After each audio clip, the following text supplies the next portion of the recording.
আমাদের দেশে অন্তত দেখা যায় যে সাইকোলজিস্টদের কাছে যেতে আমাদের কিছুটা দ্বিধা দেখা যায়, এটা কেন? আচ্ছা, ওভারঅল যেটা হলো যে আসলে সাইকোলজির প্রয়োজন যেটা হলো আমাদের পড়াশোনার মধ্যে মাসলোর একটা থিওরি ছিল, নিড হায়ারার্কি, মানুষের কি প্রয়োজন।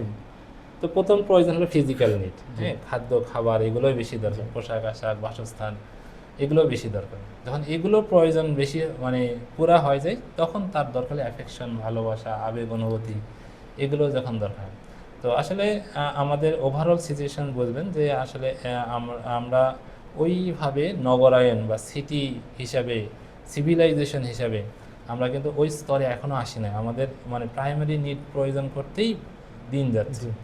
এটা একটা জিনিস আমি খেয়াল করি। একটা হলো যে আমরা এখনও গ্রামীণ পরিবেশেই থাকি, যেখানে খোলামেলা, হয়তো শহর আমরা কিছু দেখতে পাচ্ছি, কিন্তু ওই রকমভাবে কিন্তু যেটা আমরা উন্নত দেশে দেখি যে শহরগুলো, হ্যাঁ, ওখানে শহর শহর।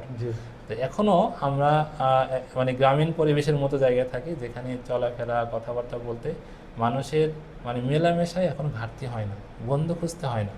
বিভিন্ন দেশে দেখবেন যে তার বন্ধু ভাড়া নিতে হয়, বা তার একটা সঙ্গী ভাড়া নিতে হয়, কথা বলার সঙ্গী ভাড়া নিতে হয়। আমাদের তো তা হয় না। এই কারণে ওই সাইকোলজিক্যাল নিডগুলো অনেক সময় পুরা হয়ে যায়, যে কারণে এটার প্রয়োজন দেখবেন যে ধীরে ধীরে বাড়তেছে কিভাবে, নগরায়ন হচ্ছে। তো মানুষের কানেকশন কমে যাচ্ছে। আত্মীয় স্বজন যারা ছিল, দেখবেন যে ছোটবেলা আমরা আত্মীয় স্বজন কত, মামার বাসা, খালার বাসা, দাওয়াত, আর এই ভাই বোনেরা মিলে, হ্যাঁ, যে মামাতো ভাই বোন, কত ঘটনা হয়তো মনে পড়বে। সেটা তো এখন দেখবেন যে যারা আমরা শহরে থাকছি, এটা খুব রেয়ার হয়ে পাচ্ছে না।